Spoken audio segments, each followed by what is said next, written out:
6 दिन बाद भी आज शांत होता नजर नहीं आ रहा है। पुलिस की भूमिका को लेकर लगातार सवाल खड़े हो रहे हैं और ये मामला अब सुप्रीम कोर्ट तक पहुंच चुका है। एनकाउंटर की निष्पक्ष जांच और पीड़ित परिवार को इंसाफ के लिए सुप्रीम कोर्ट में 2 याचिका दायर की गई है। पहली याचिका वकील नरेंद्र मिश्र ने दायर की, जबकि दूसरी याचिका वकील विशाल तिवारी ने लगाई है। सुप्रीम कोर्ट में दायर हुई है 2 याचिका और ये तस्वीरें इस वक्त आपको हम दिखा रहे हैं। 17 जून, 18 जून, 20 जून और 20 जून को ही सम्राट चौधरी बिहार के मुख्यमंत्री ने न्यायिक जांच के आदेश दिए। 17 जून को एनकाउंटर की खबर सामने आई, हाईवे पर चक्का जाम किया गया और 20 जून की तस्वीरें भी हम आपको दिखा रहे हैं। भोजपुर के शाहपुर में हुए भरत भूषण तिवारी एनकाउंटर के मामले को लेकर निष्पक्ष जांच और न्याय की मांग लगातार तेज होती नजर आ रही है और इसकी अलग अलग तस्वीरें हम आपको आपकी टीवी स्क्रीन पर दिखा रहे हैं, जहां बिहार के साथ साथ झारखंड में भी लोगों के बीच इस मामले को लेकर भारी आक्रोश देखने को मिल रहा है। वैशाली, कैमूर, पूर्णिया, बेतिया, औरंगाबाद, जमशेदपुर समेत कई जगहों पर लोगों ने हाथ में मोमबत्ती लेकर कैंडल मार्च निकाला है। भरत भूषण तिवारी के लिए न्याय की मांग उठाई है। और देखिए, अब से थोड़ी ही देर पहले न्यूज 18 पर भरत के माता पिता ने एनकाउंटर की पूरी कहानी बयां की और दोषी पुलिसकर्मियों के लिए फांसी की मांग की है। मां ने कहा कि जानबूझकर पुलिस ने उनके बेटे की हत्या की है, सरेंडर का मौका ही नहीं दिया। इस घटना को लेकर पूरा समाज उनके साथ खड़ा है। वहीं भरत के पिता ने सीएम के आदेश के बाद रिटायर्ड जज से इंसाफ की गुहार लगाई है। उन लोग का फांसी होके पीछे जे मरले बा बिना न्याय के लड़का के उन लोग का फांसी होके पीछे ये मांग बा। निर्दोष आदमी के मरले बा लोग, अब मौका नहीं के दे, मौका नहीं के दिया। हाँ, मौका देले नहीं चलो। सिलेंडर कब ले रहा तब मारल गई बा, कुछ नहीं किया उनका रिकॉर्ड। उनका के मर्डर कइल बा, जान के मर्डर कइल, जान के समाज सेवा कर दिल नहीं खातिर सबके राज जानत रहे ना, सब कोई के राज जानत रहनी, वही से मार दिया लोग। सगरों से आई पुलिस, सगरों से घेर ले रहे स्टैंड गन, पांगुरी रख के मारे खाती वही दिन है मारे खाती घेर ले रहे। बात चित ये होत रहे, मारे को तन ले रहे जवैनिया के लोग खाती बातचीत होत रहे, वही लोग खाती आवाज उठा, वही खाती आवाज उठावला, वही खाती जान गई। मांग हमको सर यही है कि जो जज साहब को जो बैठाया गया है इसको निर्णय करने के लिए, ये जो रिटायर्ड जज को जो संगठित किया जाता है, हमको जज से हमको न्याय का हम गुहार कर रहे हैं, मांग कर रहे हैं कि जो रिटायर्ड जज जो है ये उन्हीं को सौंपा गया है, तो हम चाहते हैं कि उन्हीं से न्याय मिले हमको। और देखिए, भरत तिवारी के घर सीधे आपको लिए चलते हैं, जहां न्यूज 18 संवाददाता अमित हमारे साथ इस वक्त बने हुए हैं, बैठे हुए हैं, वहीं पर उनसे बातचीत कर लेते हैं। अमित, क्या तस्वीरें इस वक्त आपको वहां पर नजर आ रही है? इस चर्चित हत्याकांड को लेकर लगातार ये मामला शांत होता हुआ नजर ही नहीं आ रहा। इस वक्त आपकी मौजूदगी कहाँ है, पहले दर्शकों को बताइए और उसके बाद पूरी विस्तृत जानकारी दीजिए। देखिए, बिल्कुल सुबह इस वक्त मैं मौजूद हूं भरत भूषण तिवारी के घर पे। हमारे साथ उनका परिवार है, माता पिता हैं, छोटे भाई हैं, पड़ोस के जो रहने वाले हैं वो भी हैं। हमारे साथ जो चंदन है, जो लगातार पहले दिन से इस खबर को दर्शकों तक पहुंचा रहे हैं, हमारे सहयोगी संवाददाता चंदन भी हैं। तो सबसे पहले हम बात कर लेते हैं भरत की माँ से, क्योंकि पहले दिन जब यहाँ पे पुलिस पहुंची थी तो भरत इसी चौकी पे जो है वो लेटे हुए थे और वहीं से ये पूरी घटनाक्रम की शुरुआत हुई। तो भरत की माँ जो है उनसे बात करते हैं। चाची, ये बताइए रहा कि पहला दिन जब पुलिस आयल रहे, दरोगा लोग आयल रहे, तो क्या बात भर रहे भरत के बीच में? 6 बजे सुबह हमें फोर्स आई, केवाड़ी हमारा पीटे लगल ओकरा बाद हम खोलनी, कहीं के हो तनी इंस्पेक्टर से कहीं काहे खाती तो भरत तिवारी से बात करना है। खोलनी केवाड़ी, डायरेक्ट पूरा फोर्स आई रहे, डायरेक्ट हमारे घर में ढुक गई। ढुक के कहलस कि तब भारत भूषण कहलन कि घर में का बहरी चलिए, बाहर ही चल के बात कर लीजिए, घर में कौन सी बात कीजिए, बाहर चलिए बाहर। इंस्पेक्टर साहब के बैठावल गए कि बैठिए, बाहर से कल बैठिए या बात करे लगल।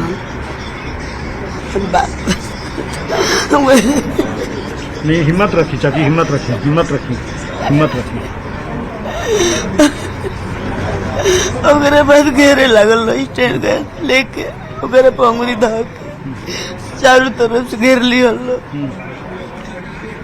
हम देखनी कि अब खतरा बा, हम आगे खड़ा हो गए सामने, बेटा के रक्षा में रोवा खड़ा हो गई। हाँ अभी आगे बीच में खड़ा हो गए। इंस्पेक्टर साहब से कहनी कोनो गलती हुई चाहे कुछ भइल हुई भारत भूषण से, इंस्पेक्टर साहब ले जाई, ये तो समाज सेवा कर लें, कैसे गलती तो कुछ हो ही ना।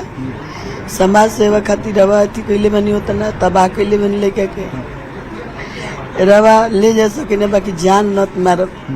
मतलब ये डर रहे कि इनकर हत्या कर दी पुलिस। हाँ वही दिन मार दिले रहे थे लोग। तब जब खड़ा हो गई ओकरा बाद में इंस्पेक्टर साहब सब इंस्पेक्टर साहब कहलन कि आप दवाई दे दीजिए नशा वाला लड़का को अपना, क्या दवाई देवे खातिर क्या है कहले? नशा वाला दवाई दे दीजिए, हम लोग पकड़ के ले जाएंगे आपको लड़का को। क्या पहले से दवाई वाई चलत रहे इनका? ना कुछ ना, कुछ ना, नशा वाला दवाई का लेके आ रहे इंस्पेक्टर साहब ना, कहलन की खोजिए कहीं हमारा कुछ नहीं क्या मिलत, हम अपना लड़का को दवाई नहीं देंगे, नशा वाला कुछ हो जाए तो क्या करो, हम ना देनी दवाई। अलन इंस्पेक्टर साहब थे, अलन 2 बजे के दिन में कहलन की नशा वाला दवाई दिए, कहनी ना हम ना दें। मतलब उसी दिन दोबारा फिर? हाँ फिर 2 बजे ओकरा बाद कहा तरन चैलेंज करके कि आपको मारेंगे, आपको पति के, आप छोटा लड़का को मारेंगे गोली से, तब भरत तिवारी को मारेंगे, सब मार के तब अथी करेंगे आपको, आपके भागी होगी या हमारा के कहीं हम कौन चीज के भागी होगी, कौन चीज हमारा लड़का के लिए समाज सेवा करता है, गरीब के मसीहा है, तो करे थी ये बा कि मर्डर कर दिया जाओ। ओकरा बाद का भइल कि जैसे तब ओकरा बाद सुबह हमें लड़का उठ के नाश्ता वास्ता करके 9 बजे निकलल मोटरसाइकिल लेके, कहल के मम्मी हम जाता नहीं ठीक है कुछ काम बा, काम से जाता नहीं, ठीक बा। तले पूरा 5-6 गो गाड़ी लेके पीछा लग गई, एजोने से पीछा लग रहे, एक जी से पीछा लग गई। तो डर हो गए कि अब तो हाँ तब हाला भइल कि भरत भूषण के पीछा कैले बा फोर्स, तब हमनी के गनी जा, ओकरा बाद हमार पतो गरी पटना अइली संगे गनी जा, ओजा गनी एथी पर जहाँ बिंड टोला पे। हाँ ओजा गनी जा, तो ओजा ढुके ना दिहलो हमने के, ने कहा था डीएसपी लेडीज से लेके लोग मारी लाठी चार्ज कैल गई हमनी पर, दोनों आदमी पर, रोल पे। हाँ हमारा पतो ही पर, हमारा पर मारिए इस लोग को लाठी चार्ज कैल गई। ओकरा बाद हमनी के थोड़ा दूर हट के बाकी हमारा सामने हमारा लड़का को हेजा गोली लागल मार ठेवना में, ओकरा बाद 2 गोहे में, और ओकरा बाद गाड़ी में ले जाके सटा के हेजा मारल बा गोली से, और ओकरा बाद हेजा मारल बा, ओकरा बाद काम खत्म, मर गई गाड़ी में लेके। रोवा का चाहता नहीं अब? हम चाहता नहीं फांसी, बस हमारा जे मरले बा जेकर हाथ बा ओकर फांसी होके के चाहिए। लेकिन मुख्यमंत्री जी तो अब जज से जांच करावे के बात करने आदेश दिले हैं, उम्मीद बा कि न्याय मिली? अब मुख्यमंत्री पर हमारा उम्मीद नहीं है कुछ ना, विश्वास नहीं है, काहे कि वो बोलले बड़ा मुख्यमंत्री, हाँ उनको हाथ बा। चलिए तो पिताजी हैं, उनसे भी बात करते हैं। खुद पुलिस विभाग में थे, आप पुलिस विभाग में थे, आपके बेटे ने जिस तरह से घटनाक्रम हुआ, क्या कहेंगे? क्या कहेंगे, हम तो गए थे कि भाई देखिए इस तरह की बात है, पुलिस आप लोग जा रहे हैं आ रहे हैं वहाँ पर, तो इसीलिए आए हैं, देखिए संभालिए क्या बात है भाई, तो बैठिए। अब तो बैठा के हमको वहाँ पर बंदी बना के दिन भर रखा, शाम हुआ तो हमको छोड़ा है, इसके बाद में क्या हुआ नहीं हुआ हम तो थे नहीं, हम तो क्या बताएंगे, अब हम तो कुछ बताने लायक नहीं, हम थे ही नहीं, हम तो हमको बंदी बना के रखा था वहाँ दिन भर, हम तो थे नहीं। अमित जरा आप भी लंबे समय तक अपने वर्दी आपने पहना, पुलिस में सेवा की, क्या लगता है पुलिसिंग जो है वो सही दिशा में हुई है? ऐसा तो हम कभी नहीं देखे, ऐसा बाप गया वहाँ सूचना देने के लिए कि मैंने आप लोग किस तरह से क्या बात है समझने के लिए, हमारे बेटा का तो ऐसा तो कहीं नहीं घटना किया है, ना कभी हुआ है, बात क्या है, तो ठीक है बैठिए थाना में। अब थाना में बैठा के हमको दिन भर रखा। इसी क्रम में क्या हुआ, किधर क्या हुआ, हम विशेष इसके आगे हम नहीं बचा, स्थिति में हम नहीं है। अच्छा, आपके बेटा ने, भरत ने जो है इनलीगल हथियार खरीद के रखा था, इसकी जानकारी थी आपको? इस तरह हम लोग कभी देखे नहीं थे सर। अगर देखे रहते हम आज तक नजर से नहीं, तो उस दिन हम देखे कि इस तरह के हरकत हम तो कभी नहीं देखे हैं। कभी नहीं, माफ करते। हाँ, चंदन, ये बताओ कि बड़े भाई ने जो है गरीबों के लिए लड़ाई लड़ा, और जो घटना हुई है, मुख्यमंत्री से क्या चाहते हो, क्या मांग रहे हो? मुख्यमंत्री जी अब क्या बोले उसके लिए, नो कमेंट, नो, बस ओनली फॉर स्माइल है कि इतने बड़े पद पे बैठ के उनको ये समझ में नहीं आया कि मतलब आप किसको मार रहे हैं, किसकी हत्या करवा रहे हैं। लेकिन मतलब जिस तरह से चंदन ने पुलिस पर फायर किया, जिस तरह से पुलिस यहाँ बात करने आई थी, चंदन का जो रवैया था, कभी समझाया नहीं तुम लोग? नहीं, ऐसा पहले कुछ नहीं हुआ था। हाँ। ये उसी दिन का मामला है, एक दिन पहले का मामला है। आप देख रहे हो सोशल मीडिया पे जो भी है, एक दिन पहले का ही है, ऐसा पहले कभी नहीं हुआ है। ठीक है, वो अपराधी थे नहीं, अपराधी बनाया गया है, हमारी निकम्मी सरकार बनाई है। लेकिन इनलीगल हथियार रखना भी तो एक जुर्म है ना, तो उन भाई को तो समझाते। वो तो मैं मानता हूँ कि जुर्म है, लेकिन ऐसा कोई जुर्म नहीं था उनका कि मतलब आप उनकी हत्या कर दें। बिल्कुल बिल्कुल, हत्या जो है वो नहीं करनी थी, क्योंकि भरत तिवारी ने आप समर्पण कर दिया था। चंदन पूरी खबर को देख रहे हैं। मामला भी था, कोई एफआईआर थी, कोई केस दर्ज हुआ था जिसके तहत भरत के खिलाफ ये एक्शन लिया गया। पुलिस आखिर उनके दरवाजे तक पहुंची कैसे, क्यों पहुंची, इसकी पीछे की वजह उनके पिता भी नहीं बता पा रहे हैं।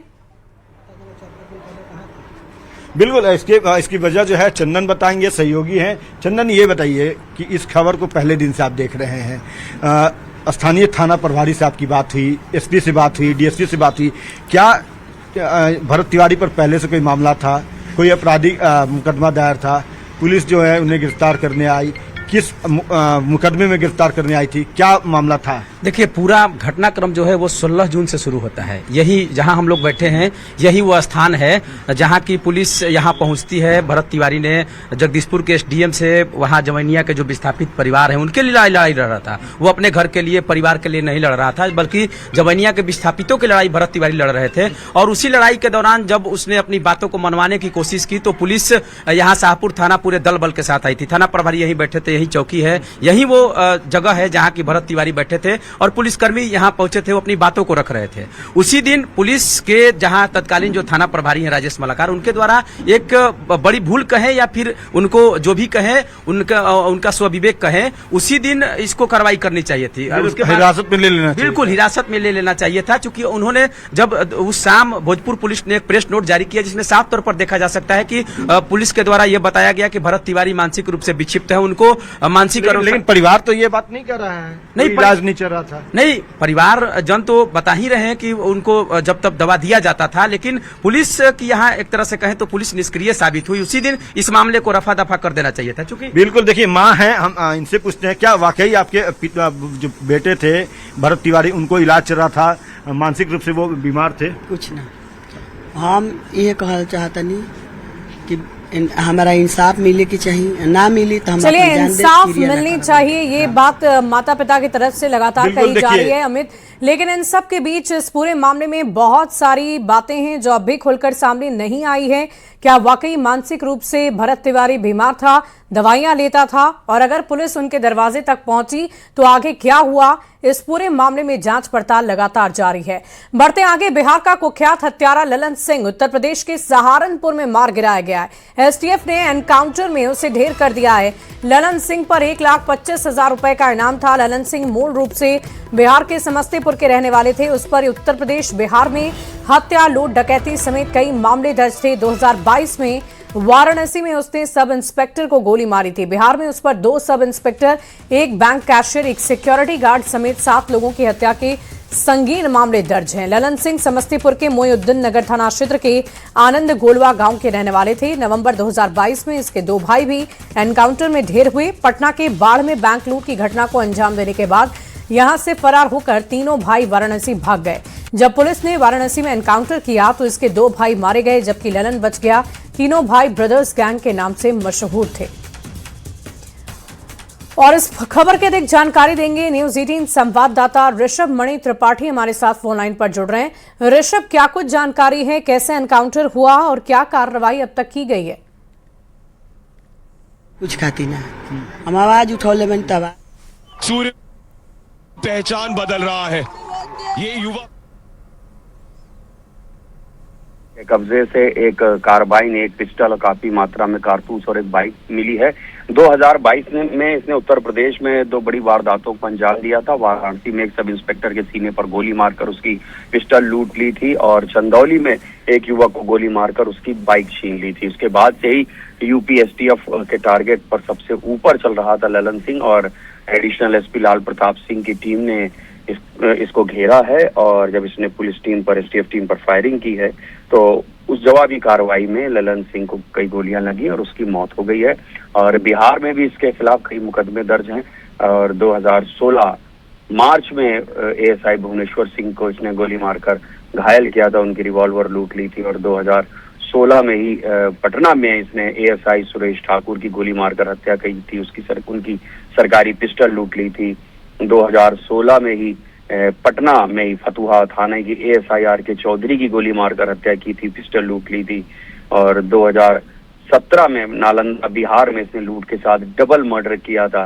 कैश वैन पर हमला कर जो गार्ड थे कैश वैन के ब्रजनंदन और कैशियर रंजीत कुमार की हत्या कर 20 लाख लूटे थे।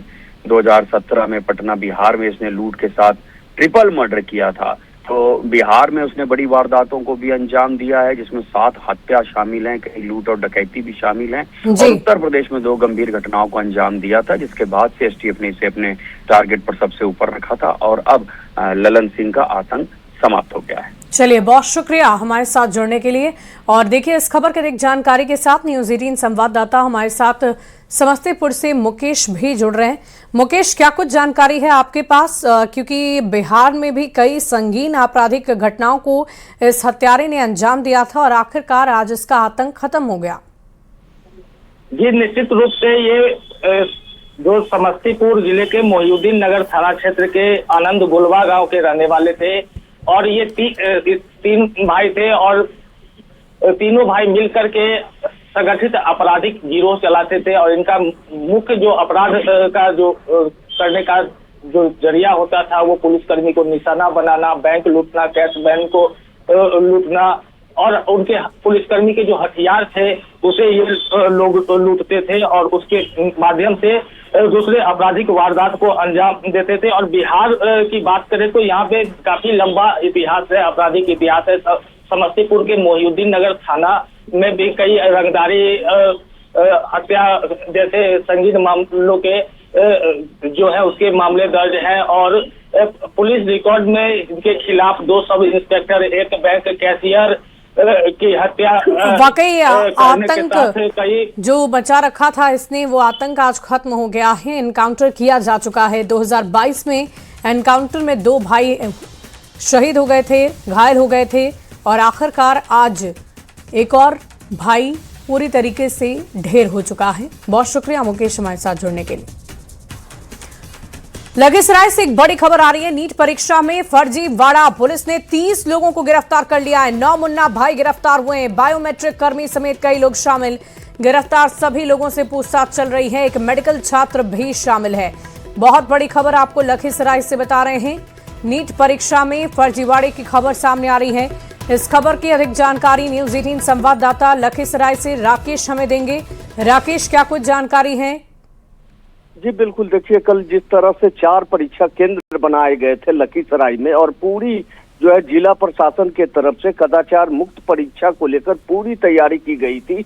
इसी दौरान जब डीएम, एसपी, एसडीपीओ जब सभी 4 परीक्षा केंद्र पे जांच के लिए पहुंचे तो उन्हें शक लगा कि यहाँ पे कुछ मुन्ना भाई जो है उनको सूचना मिली कि मुन्ना भाई भी एग्जाम में परीक्षा में शामिल हुआ है। इसी दौरान जब जांच की गई तो केंद्रीय विद्यालय से 7 और क्यारके से 1, क्यारके उच्च विद्यालय से 1 और हसनपुर उच्च विद्यालय से 1 छात्र, मुन्ना भाई छात्र को गिरफ्तार किया गया। जब उसके निशानदेही पे पूछताछ की गई तो लगभग 30 लोगों को गिरफ्तार किया गया है जिसमें बायोमेट्रिक कर्मी जो है उनकी भी संलिप्तता पाई गई। और एक जो है मुन्ना भाई के रूप में एक मेडिकल छात्र जो कि परीक्षा में शामिल था, उनको पकड़ा गया है। सभी लोगों से पूछताछ के बाद लखीसराय में पूरी देर रात तक छापेमारी की गई, जिसमें लगभग 30 लोगों को गिरफ्तार किया गया है। जी चलिए, बहुत शुक्रिया हमारे साथ जुड़ने के लिए, तमाम जानकारी के लिए राकेश। बढ़ते आगे, खबर दानापुर के नौबतपुर से आ रही है, जहां भेलूरा गांव में 2 डांसर के साथ सामूहिक दुष्कर्म के मामले में पुलिस की कार्रवाई तेज हो गई है। इस मामले में पहले एक और अब 2 अन्य आरोपी की गिरफ्तारी के बाद अब तक कुल मिलाकर 3 आरोपी पकड़े जा चुके हैं। हालांकि इस मामले में नामजद अन्य आरोपी अब भी फरार बताए जा रहे हैं। इस मामले की गंभीरता को देखते हुए पुलिस ने SIT का गठन किया है, जो लगातार अलग अलग जगहों पर छापेमारी कर रही है। फुलवारी शरीफ DSP 2 ने बताया कि दोनों पीड़िताएं झारखंड की रहने वाली हैं और पटना के मीठापुर में रहकर काम करती थी। आरोपियों ने उन्हें वहां से बुलाकर घटना को अंजाम दिया। पुलिस ने इस मामले में FIR दर्ज कर जांच शुरू कर दी है। गिरफ्तार आरोपियों से पूछताछ जारी है और फरार आरोपियों की तलाश के लिए लगातार अभियान चलाए जा रहे हैं। प्राथमिकी दर्ज कराई गई है। दिनांक 19 जून 2026 को नौबतपुर थाना को एक सूचना मिली कि 2 महिलाओं के साथ सामूहिक दुष्कर्म की घटना घटित हुई है। इस संबंध में दोनों महिला का बयान दर्ज कराते हुए नौबतपुर थाना अंतर्गत प्राथमिकी दर्ज कराई गई है तथा FSL टीम को घटनास्थल पर बुलाकर आवश्यक साक्ष्य संकलन किया गया है। इस संबंध में एक विशेष टीम का भी गठन किया गया है ताकि इसका। और इस बीच बिहार के 4 IAS को नई जिम्मेदारी दी गई है। बड़ी खबर आपको बता रहे हैं, शीर्षत कपिल बने कॉम्फेड के प्रबंधक निदेशक, BSPTCL के प्रबंध निदेशक बने नवल किशोर चौधरी। पवन सिन्हा विशेष सचिव उच्च शिक्षा विभाग के बनाए गए हैं। BSPGCL के प्रबंध निदेशक बने हैं विशाल राज।